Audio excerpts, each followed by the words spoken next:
Mysticism या रहस्यवाद पूर्व से नहीं आता, ये भीतर से आता है। किसी भी मिस्टिकल या गूढ़ प्रक्रिया को करने से पहले अपने भीतर 5 मूल तत्वों को मजबूत करना जरूरी है। इन्हें योग विज्ञान में पंचभूतों या महातत्वों के नाम से जाना जाता है। ये शरीर, धरती, ये सृष्टि और ब्रह्मांड, ये सभी इन 5 तत्वों का ही खेल है। शरीर कुछ इस तरह बना है कि इस शरीर का 72% जल है, लगभग 12% धरती, 6% वायु है, 4% अग्नि है और बाकी सब स्पेस या आकाश है। आपके शरीर में ये 5 तत्व जिस तरह बर्ताव करते हैं उसी के अनुसार सब कुछ तय होता है। भूत यानी तत्व, भूत शुद्धि यानी तत्वों की विकृति से मुक्त हो जाना या तत्वों को शुद्ध करना, जिसका मतलब है भौतिक प्रकृति से मुक्त होना। आजकल शारीरिक और मनोवैज्ञानिक प्रक्रियाओं ने ज्यादातर इंसानों को पूरी तरह से जकड़ रखा है। हम जिसे अपना शरीर कहते हैं उसे हमने इकट्ठा किया है। हमारे दिमाग में जो कुछ चल रहा है वो उन यादों पर आधारित है जिन्हें हमने इकट्ठा किया है। इन दोनों के बीच आप क्या हैं और आपके अस्तित्व की मूल प्रकृति क्या है, ये पूरी तरह से खो गया है। अगर आप ऐसे आयामों तक जाना चाहते हैं जो अभी आपके अनुभव में नहीं हैं, वो आयाम जो मिस्टिकल या गूढ़ माने जाते हैं, तो सबसे पहले हमें 5 तत्वों को शुद्ध करना शुरू करना होगा, ताकि इनकी शुद्धता के कारण आप ये अंतर साफ साफ जान पाएं कि क्या भौतिक है, क्या मानसिक है और किस चीज का वास्तव में अस्तित्व है।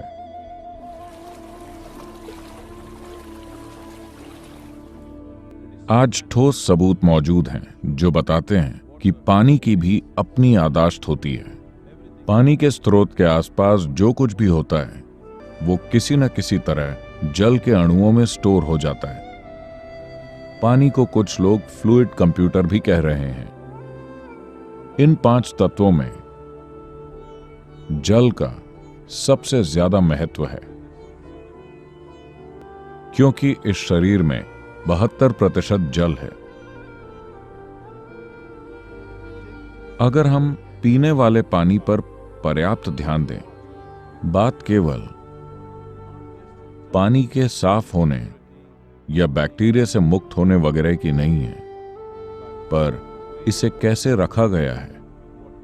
आप इसे किस तरह के बर्तन में रखते हैं, कैसे छूते हैं, कैसे उसे उठाते हैं, क्योंकि आज ऐसे बहुत से वैज्ञानिक सबूत मौजूद हैं जो आपको बताते हैं कि एक विचार, एक भावना, एक स्पर्श, ये चीजें पानी के मॉलिक्यूलर स्ट्रक्चर को बदल सकती हैं और इस बात पर गहरा असर डालती हैं कि ये पानी आपके शरीर के भीतर कैसे बर्ताव करेगा।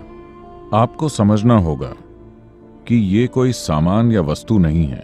आप जीवन बनाने वाले तत्व के साथ काम कर रहे हैं। जल जीवन है। बात बस इतनी है कि ये अभी आपके बाहर है। इसके पहले कि ये आपके अंदर जाता है, आप इसके साथ कैसे पेश आते हैं। अगर आप पानी को धातु के बर्तन में रखते हैं, बेहतर होगा अगर यह तांबा या तांबे की मिश्र धातु हो, और रोज इसे किसी जैविक सामग्री से मांजते हैं। इसे ऐसी जगह पर रखते हैं जहां ये दूसरी चीजों और गंधों से अछूता रहे, इसके आसपास पर्याप्त जगह हो, और जब आप इसे उठाएं, आप इस बर्तन को अपने हाथ में एक तरह के आभार और सम्मान के साथ थामें। उसके बाद इसे पिएं, क्योंकि ये जीवन बनाने वाला पदार्थ है। आप देखेंगे कि ये आपके सिस्टम के अंदर कितने चमत्कार कर सकता है। अच्छी सेहत और संभाव इसका एक कुदरती नतीजा होगा।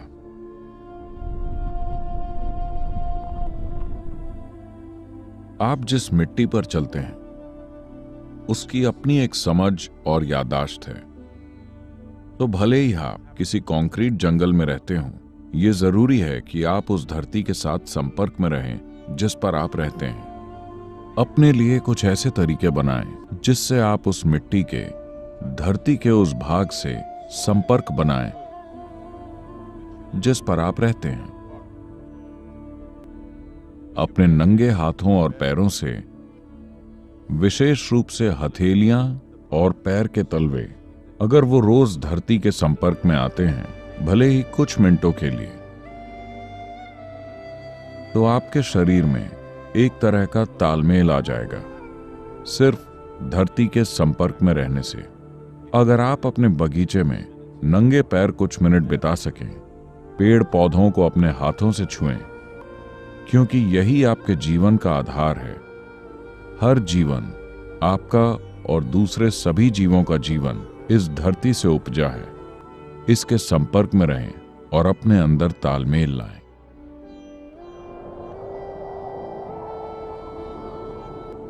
हालांकि वायु आपके शरीर के तत्वों का केवल 6% है, पर यह मिनट दर मिनट होने वाली लेन देन के हिसाब से बहुत जरूरी है। आप किस तरह की हवा सांस में लेते हैं, ये बहुत महत्वपूर्ण है और इसे सब जानते हैं। पर यह भी उतना ही महत्वपूर्ण है कि आप कैसे सांस लेते हैं और कितनी सजगता के साथ सांस लेते हैं। खासकर जो लोग बड़े शहरों में रहते हैं, आप किस तरह की हवा सांस में ले रहे हैं, ये आपके हाथ में नहीं है। तो बेहतर होगा कि कम से कम कुछ मिनटों के लिए पार्क में टहलें, या झील या नदी के किनारे, या आपके आसपास जो भी जगह हो। खासकर अगर आपके बच्चे हैं तो ये जरूरी है कि आप उन्हें महीने में कम से कम एक बार शहर से कहीं दूर लेकर जाएं, जहां प्रकृति अपने शुद्ध रूप में हो, जहां वो कोई छोटी पहाड़ी चढ़ सकें, जंगल की सैर कर सकें, या किसी नदी में तैर सकें। कोई प्राकृतिक चीज जिससे वो प्रकृति से जुड़ सकें, और कुछ ऐसा करें जिससे उनकी सांस सक्रिय ढंग से चले। ये केवल एरोबिक एक्सरसाइज के लिए नहीं है, क्योंकि हवा लगातार अंदर बाहर होती रहती है। आपके शरीर की कुदरती समझ इस बात का ध्यान रखेगी कि जब इसे वायु शुद्ध और जीवंत लगती है, तब ये शरीर अलग तरह से सांस लेने लगता है। आप इसे देख सकते हैं, और यह आदान प्रदान होगा, शरीर के अंदर सफाई होगी, क्योंकि सांस में केवल 1 या 2% वायु का आदान प्रदान होता है, बाकी कई अलग अलग तरीकों से हो रहा है। जब आप ताजी हवा में रहते हैं तो जरूरी है कि आप अपनी सांस को सक्रिय स्थिति में लाएं, जरूरी एक्टिविटी करके।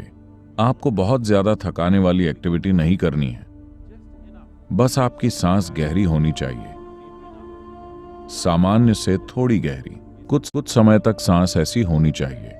खासकर बढ़ते बच्चों के लिए ये और भी अहम हो जाता है, क्योंकि ये उनके शरीर में मजबूती और ताकत लाता है। अगर आप रोज घर से बाहर नहीं निकल सकते, तो आप अपने घर में ही अपनी सांस की शुद्धि के लिए एक यौगिक अभ्यास कर सकते हैं, जिसे नाड़ी शुद्धि कहते हैं।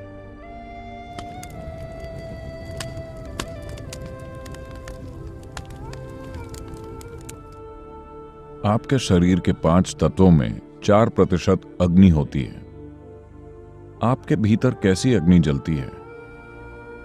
क्या ये लालच की अग्नि है, या नफरत की, नाराजगी की, गुस्से की, वासना की, प्यार की, या करुणा की अग्नि है? अगर आप इसका ध्यान रख सकें, तो एक बार फिर आप शारीरिक और मानसिक रूप से स्वस्थ रहेंगे। आप एक संतुलित और उल्लास से भरे इंसान बन जाएंगे। अपने भीतर की अग्नि को शुद्ध करने के लिए एक सरल प्रक्रिया यह है कि आप हर रोज थोड़ी धूप लें। सौभाग्य से आप सूर्य की किरणों में मिलावट नहीं कर सकते, हालांकि हमने बाकी सभी तत्वों में मिलावट कर दी है। सूरज का प्रकाश अभी भी शुद्ध है, इसका पूरा उपयोग करें। अगर आप अग्नि का उपयोग करना चाहें, तो आप बिना किसी तेल के तिनकों या लकड़ी से आग जला सकते हैं और अग्नि के सामने मुंह करके खड़े हो सकते हैं। दोनों हाथ खुले रखें और आंखें खुली रखें। कम से कम 3 मिनट तक अग्नि के पास रहें और फिर उसकी ओर अपनी पीठ करके अपनी रीढ़ की हड्डी पर रोशनी पड़ने दें। इससे आपका आभा मंडल शुद्ध होगा और आपके तंत्र को एक नया जीवन मिलेगा। इस तरह बाहर की अग्नि से संपर्क बनाकर अंदर की अग्नि को नए सिरे से जगाया जा सकता है। भारत में अग्नि के साथ किए जाने वाले सभी अनुष्ठानों का यही आधार है। अगर आपके लिए आग जलाना व्यावहारिक तौर पर संभव न हो, तो कम से कम तेल या घी का दीपक जला लें। दीपक जलाकर उसके आसपास रहें। पहले उसके आगे बैठें और फिर पीठ घुमाकर बैठें ताकि अग्नि तत्व आपके भीतर नए सिरे से जाग सके।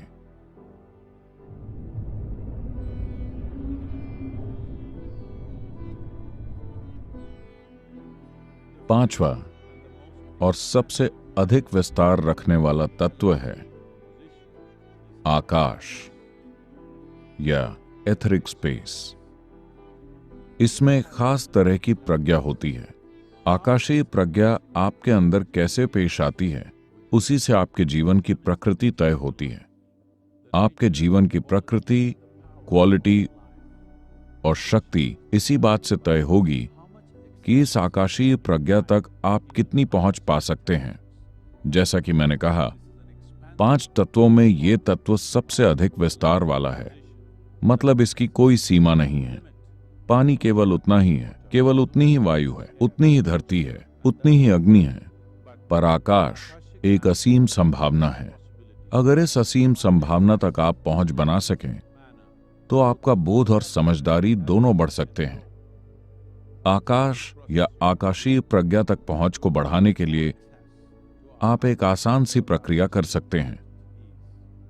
सूर्योदय के बाद, इसके पहले कि सूर्य 30 डिग्री कोण को पार करे, आप एक बार आसमान की ओर देखें और आकाश को प्रणाम करें, आपको और इस ग्रह को थाम कर रखने के लिए। जब सूर्य 30 डिग्री को पार कर ले, दिन में किसी भी समय ऊपर देखकर फिर से प्रणाम करें। सूरज ढलने के बाद, ढलने के 40 मिनट के अंदर आकाश की ओर देखकर फिर से प्रणाम करें। आप ऊपर बैठे किसी काल्पनिक भगवान को प्रणाम नहीं कर रहे, आप उस आकाश को प्रणाम कर रहे हैं जिसने हमें इस जगह पर थाम रखा है।